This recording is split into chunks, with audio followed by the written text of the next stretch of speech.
Alors, je vais maintenant passer le micro au député de Matane-Matapédia pour une période de 3 minutes 46 secondes. La parole est à vous. Merci, Madame la Présidente. Monsieur le ministre, à nouveau, Monsieur l'adjoint parlementaire.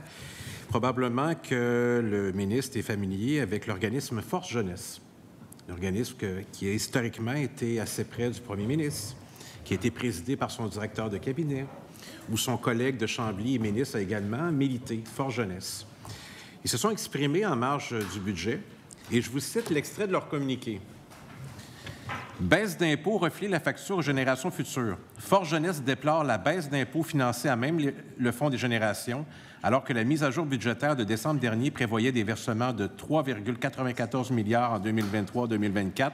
Le budget d'aujourd'hui réduit plutôt les versements de 1,6 milliard pour atteindre 2,37 milliards.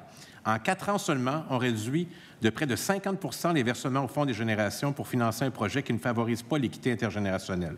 Sans plan pour compenser la réduction des revenus de l'État, la baisse d'impôts risque de nuire à la soutenabilité des finances publiques du Québec, qui sera mise à l'épreuve en raison du vieillissement de la population et de la crise climatique. Et le plus important, rappelons également que les 18-35 ans constituent le groupe d'âge qui enregistre les plus faibles revenus et donc qui bénéficiera le moins de la baisse d'impôts.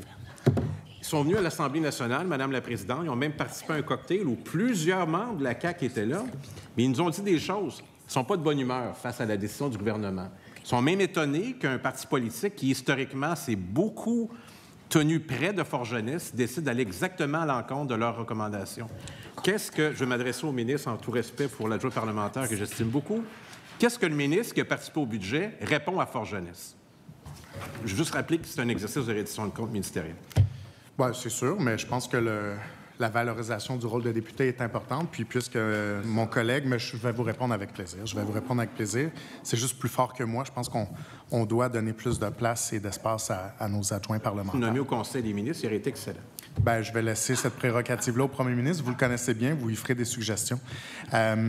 J'ai envie de vous dire, je comprends et j'accueille ces commentaires-là de Force Jeunesse, qui sont par ailleurs les membres qui constituent Force Jeunesse, des jeunes allumés. Et moi, je salue toujours ça. Puis d'ailleurs, vous en avez fait l'illustration avec beaucoup d'éloquence. Il y a des gens qui s'illustrent maintenant dans la sphère politique qui sont issus de cette filière. Mais en même temps, je pense que les chiffres sont importants. Il faut regarder aussi d'où on part et où est-ce qu'on s'en va. Si vous regardez le moment où le Fonds des générations a été institué, l'objectif du ratio de la dette brute au produit intérieur brut, le PIB, l'objectif avait été établi à 45 % en 2010. Au 31 mars 2023, ce même ratio va s'établir à 42,2 %. Donc, on est déjà en deçà de l'objectif qui avait pourtant été fixé lorsque le fonds a été institué. Donc, je pense qu'on peut raisonnablement, puis sans aucune gêne, dire qu'on respecte l'idée... Il reste 39 secondes. L'idée derrière l'instauration du Fonds de génération et qu'on est même, je dirais, plus performant que ce qui avait été anticipé au départ. Donc, moi, je pense que donner une pause à la classe moyenne en ce moment, tout en respectant les objectifs de départ, c'est tout à fait louable. J'ai peu de temps. Allez-y.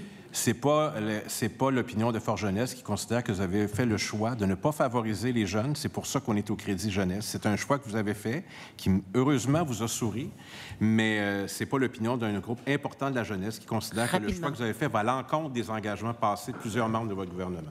Merci. Je peux-tu répondre? C'est tout le temps qu'on avait. Tout le temps qu'on avait. Merci beaucoup.